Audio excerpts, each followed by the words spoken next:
नमस्कार दोस्तों। कहानियों की श्रृंखला में आज सुनेंगे मालती जोशी जी की लोकप्रिय कहानियों में से एक कहानी साजिश। पूरे घर में एक तनाव सा व्याप्त है। कल पम्मी की फिर चिट्ठी आई है और जैसा कि हमेशा होता आया है, पूरा घर भीतर ही भीतर हिल उठा है। बाबूजी लगातार छत पर चहलकदमी कर रहे हैं। अम्मा रसोई में बैठकर आंसू बहा रही हैं। सोहन तो पढ़ाई का बहाना लेकर दोस्त के यहाँ निकल गया है। खाने के वक्त भी उसने शक्ल नहीं दिखाई। निम्मी अलग मुंह फुलाए पढ़ने के कमरे में बैठी है। बच्चे टुकुर टुकुर जिस तिस का मुंह ताक रहे हैं। सबसे ज़्यादा संत्रस्त और परेशान हैं मोहन और शीला। संकोच के मारे बेचारे अपने से ही आंख चुरा रहे हैं। दोनों ने जैसे अपने होंठ सी लिए हैं। डरते हैं कि कहीं कोई ऐसी वैसी बात मुंह से न निकल जाए जो बारूद के ढेर में चिंगारी का काम करे। वैसे ही वे दोनों हमेशा से कटघरे में खड़े हैं। घर में अच्छा बुरा जो होता है उन्हीं के सिर जाता है। पम्मी की जब भी चिट्ठी आती है, दोनों पति पत्नी अपराध बोध से ग्रस्त हो जाते हैं, क्योंकि उस चिट्ठी की पहली प्रतिक्रिया अम्मा पर होती है। वे बड़बड़ाना शुरू कर देती हैं। इनके लिए तो बहन भार हो गई थी, बस ठाव देखा न ठिकाना, झोंक दी भट्टी में। अम्मा को तो बस कुछ ना कुछ कहते रहना है। उनकी इन्हीं बातों से तंग आकर वे लोग निम्मी के वक्त थोड़ा सुस्त हो गए हैं। तो अम्मा बाबूजी 100 बार सुना चुके हैं। दो दो भाई हैं पर किस काम के। मज़े से हाथ पर हाथ धरे बैठे हैं। कल को लड़की किसी का हाथ पकड़कर भाग जाएगी, तब अकल ठिकाने आएगी। परेशान है मोहन शीला। किसी करवट उन्हें चैन नहीं है। और अब फिर पम्मी की चिट्ठी आई है। अब इस घर में मेरा निवाह नहीं हो सकता। आप लोग मुझे आकर लिवा जाइए, नहीं तो मैं कुछ खाकर सो रहूँगी। पम्मी का यह नाटक पिछले 4 वर्षों से चल रहा है। 5 साल के वैवाहिक जीवन में मुश्किल से 1 साल शांति से गुजरा होगा। पता नहीं कब क्या हो जाता है और वह अपनी लड़की को गोद में उठाकर यहाँ चली आती है। शुरू शुरू में तो सब उसे हाथों हाथ लेते थे। सबको उससे सहानुभूति भी थी। अब बाबूजी खुद जाकर 2-4 बार समधी जी से बेटी के किए अनकिए अपराधों की माफ़ी भी मांग आए। 2-4 बार दामाद को घर बुलाकर समझाया बुझाया गया, पर हर बार कोई क्या करे। अब तो खींच सी होने लगी है। पम्मी जब भी घर आती है, घर का बना बनाया रूटीन तहस नहस हो जाता है। बजट की तो धज्जियाँ उड़ जाती हैं। शीला तो उन दिनों अपने सारे अरमानों की भावनाओं की गठरी बनाकर मन के एक कोने में पटक देती है, क्योंकि और सब लोग तो अपने अपने काम से बाहर निकल जाते हैं, पर पम्मी की दर्द भरी दास्तान और अम्मा के ताने उसी के हिस्से में आते हैं। यह तो वह किसी तरह सह जाती है, पर जब उसके फूल से बच्चे उपेक्षा का शिकार होने लगते हैं तो उसका खून खौल जाता है। उनके कपड़े, खिलौने, यहाँ तक कि दूध में भी पम्मी की मुनमुन का हिस्सा निकालना पड़ता है। दिन भर दादा दादी की डांट पड़ती है सो अलग। दुखियारी बेटे के लिए अम्मा उन दिनों कुछ ज़्यादा ही तरल हो जाती हैं। आए दिन घर में स्त्री पकवान बनने लगते हैं। अम्मा रोज़ पम्मी को लेकर रिश्तेदारों के यहाँ निकल जाती हैं और रिक्शे तांगे के ढेर सा रुपया फूंक डालती हैं। पम्मी का मन बहलाने के लिए निम्मी को ठेल ठाल कर उसके साथ सिनेमा या पार्क भेज देती हैं। इन सब कार्यक्रमों के लिए शीला को ही तो पैसे देने पड़ते हैं, और वह भी खुशी खुशी, नहीं तो अम्मा का पारा चढ़ जाता है। बजट के गड़बड़ाते ही सारी व्यवस्था चरमराने लगती है। हर कोई एक दूसरे पर खींच उतारने लगता है। आरोपों प्रत्यारोपों का एक दर्दनाक सिलसिला शुरू हो जाता है। घर जैसे नर्क बन जाता है। तब ऊब कर पम्मी कहती है, यही सब सहना था तो मैं अपने घर में क्या बुरी थी। सारा घर जैसे सांस रोके इसी क्षण की प्रतीक्षा में जीता है। बाबूजी फौरन उसकी बात को उठा लेते हैं और तैयारी का आदेश जारी करते हैं। फिर ढेर सारे साज सामान के साथ भाई लोग उसे ससुराल छोड़कर आते हैं। यह विदाई भी कम जानलेवा नहीं होती। घर की मामूली सी आय में एक बड़ा सा छेद कर जाती है। कई ज़रूरी खर्च, जैसे अम्मा की चप्पल, बाबूजी का टॉनिक, सोहन का स्वेटर या निम्मी का सूट, अगली किसी शुभ घड़ी के लिए टल जाते हैं। फिर भी सब लोग राहत की, संतोष की सांस लेते हैं। पर खर्च की यह गहरी खाई ठीक से पट भी नहीं पाती कि पम्मी का खत फिर आ जाता है। 2 दिन तक लगातार तनाव झेलने के बाद शीला से नहीं रहा गया। पति से बोली, देखो तुम तो दिन भर बाहर रहते हो, इनकी नज़रें झेलनी पड़ती हैं मुझे। ऐसे देखते हैं जैसे मैं कोई हत्यारिन हूँ। तो क्या करूँ? उसे लिवा लाओ। इसका मतलब क्या होता है जानती हो ना?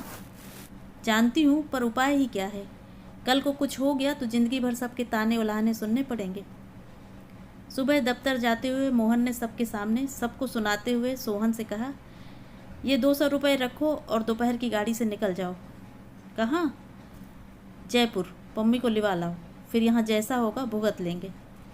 अम्मा का चेहरा एकदम खिल उठा। वे बड़ी आशा से सोहन की ओर देखती रहीं, पर वह पत्थर की मूर्ति की तरह निश्चल खड़ा रहा।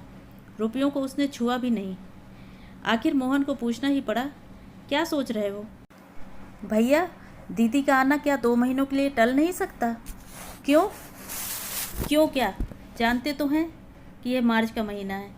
आपको अपने टीपू मीनू की चिंता ना सही, मेरा और निम्मी का तो ख्याल कीजिए। दोनों की परीक्षाएं सिर पर हैं। इस समय तो कोई भी मेहमान अखरता है। दीदी तो फिर आप जानते ही हैं, आते ही सारा वातावरण गंदला करके रख देती हैं। घर में पाँव देने की इच्छा भी नहीं होती। पढ़ाई क्या खाक होगी? आप तो खुशकिस्मत हैं छोटे भैया, निम्मी ने सुर मिलाया। घर में पाँव देने की इच्छा ना हो तो दोस्त के घर जाकर पढ़ सकते हैं। हम क्या करें? दीदी आती हैं तो कितना काम फैल जाता है। वे तो किसी काम में हाथ लगाती नहीं, बस दिन भर बैठी बिसूरती रहती हैं। अपनी बिटिया तक तो उनसे संभलती नहीं है, उसे भी हम पर थोप देती हैं। अम्मा एकदम हतप्रभ थी। तुम दोनों को अपनी सगी बहन भी जहर लग रही है। वाह रे कलयुग। मगर शीला खुश थी। अच्छा हुआ कि अम्मा जी जान तो गई कि पम्मी का आगमन सारे घर के लिए कितना अनचाहा अध्याय है। सबसे ज़्यादा खुशी तो इस बात की थी कि जो कुछ कहा सोहन ने कहा, निम्मी ने कहा। मोहन और शीला के सिर कोई बुराई नहीं आई। उसके बाद वह प्रसंग एक तरह से समाप्त ही हो गया था। बाबूजी ने पम्मी को लिख दिया था कि बच्चों की परीक्षा के बाद वे खुद आकर उसे लिवा ले जाएंगे। इसी आशय का एक अनुरोध पत्र उन्होंने समधी जी को भी लिख दिया था।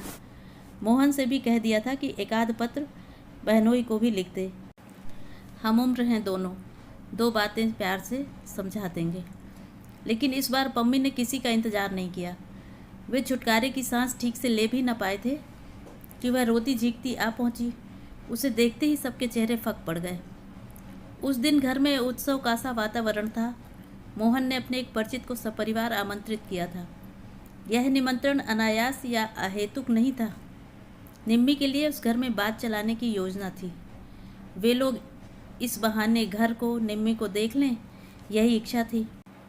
घर को उस दिन विशेष यत्न से संवारा गया था। निम्मी भी सजी धजी गुड़िया सी बैठी थी, इतनी चुप चुप जैसे कि मुंह में जबान ही ना हो। और सबने भी अपनी बेहतरीन पोशाकें पहन ली थीं। शीला ने जिद करके सास को भी कलफ लगी साड़ी पहना दी थी। वे मिस्री की डली बनी मेहमानों से बतिया रही थीं। बाबूजी सबके बीच में चुपचाप बैठकर सामने वाली पार्टी को आंक रहे थे, परख रहे थे। शीला रसोई में व्यस्त थी। सोहन बाजार के चक्कर काट रहा था। मौका लगते ही बहन को चिकोटी काट लेता था। माहौल खुशी से सराबोर था कि पम्मी घर में भूचाल की तरह दाखिल हुई। आते ही उसने बुक्का फाड़कर रोना शुरू कर दिया। मुझे वहाँ भट्टी में झोंक कर यहाँ सब बैठकर गुलछर्रे उड़ा रहे हैं। इतनी चिट्ठियाँ लिखी पर कोई झांकने भी ना आया। किसी को भी परवाह नहीं है कि पम्मी जिंदा है या मर गई। इतनी ही भारी लगती हूँ तो हाथ पांव बांधकर कुएं में फेंक दिया होता। बार बार तंग तो नहीं करती, पर जब आपके पास देने के लिए कुछ नहीं था तो मेरी शादी क्यों की? लड़के वालों के सामने अच्छा खासा नाटक हो गया। महफिल तो उखड़नी ही थी। बार बार क्षमा याचना करके उन लोगों को विदा किया। उनके यहाँ से क्या जवाब आएगा यह तो अब करीब करीब निश्चित ही था। बड़ी मुश्किल से कहीं बात लगी थी, सब चौपट हो गया। महीने के अंतिम दिन थे, फिर भी मोहन ने जी कड़ा करके स्वागत सत्कार में 150 फूंक डाले थे। सब पर पानी फिर गया। घर पर जैसे मातम छा गया। निम्मी तो खट पार्टी लेकर ऐसी पड़ गई कि उसने खाना भी नहीं खाया। और लोग भी पम्मी से खिंचे खिंचे ही रहे। अम्मा और भाभी को छोड़कर किसी ने ठीक से कुशल क्षेम भी नहीं पूछी। अपने स्वागत का यह नया अंदाज देखकर पम्मी सहम गई। 2 दिन तो उसने किसी तरह सब्र कर लिया, तीसरे दिन फटी पड़ी। लगता है किसी को मेरा आना अच्छा नहीं लगा। पहले से जानती तो यहाँ आती ही क्यों? अपमान ही सहना है तो अपने घर सहूँगी, घर में नहीं निभेगी तो कहीं नौकरी कर लूँगी। सोहन भी जैसे तैयार ही बैठा था। बोला, तो कर लो ना नौकरी, जिंदगी भर भैया भाभी की छाती पर मूंग दलना क्या ज़रूरी है? जब मन होता है मुँह उठाकर चली आती हो। आखिर तुम्हारे लिए कोई कितना करेगा? घर में एक और लड़की भी है। आती हूँ तो अपने बाप के घर आती हूँ, पम्मी ने तमक कर कहा। तुम्हारे दरवाजे आऊँ तब आंखें दिखाना। बाप का घर कहकर सोहन बाहर चला गया। वह अपने दिल का गुबार निकाल चुका था। सुखी है सोहन, अविवाहित है, इसलिए मन की बात बेरोक टोक कह डालता है। कोई यह नहीं कह सकता कि बीबी ने उसके कान भर दिए हैं। अपमान से पम्मी के आंसू निकल आए। सबसे ज़्यादा दुख तो इस बात का था कि सोहन इतनी बड़ी बात कह गया और बाबूजी कुछ नहीं बोले। जिनके बल पर वह अकड़ रही थी, कानों में रुई दिए वे चुपचाप छत की कड़ियाँ गिनते रहे। बाबूजी, उसने कातर स्वर में पुकारा। सब सुन रहा हूँ बेटे, बाबूजी ने उसी तरह छत की ओर निर्निमेष देखते हुए कहा।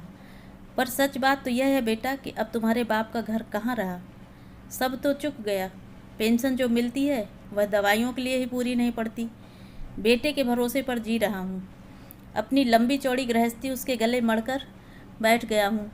उसका बोझ और कितना बढ़ाऊँ? बाबूजी, लेकिन पम्मी बेटे, हम लोग तुम्हारे जन्म के जिम्मेदार हैं। कर्म तो तुम्हें अपने खुद ही झेलने पर होंगे। सुख दुख जो भी हो अपने घर में ही सहो बिटिया। कल को तुम यहाँ आकर बैठ जाओगी तो बताओ निम्मी को कौन स्वीकारेगा? पम्मी के सारे सवाल चुक गए थे और शायद उत्तर भी। 3-4 दिन बाद पम्मी को सोहन के साथ गाड़ी में बिठाकर लौटे तो बाबूजी को ऐसा लग रहा था जैसे बेटी को अंतिम विदा दे आए हों। अगर कल को कुछ हो गया, पम्मी के ससुराल वालों ने यदि सचमुच कोई षड्यंत्र रच डाला तो वे भी उससे बरी नहीं हैं।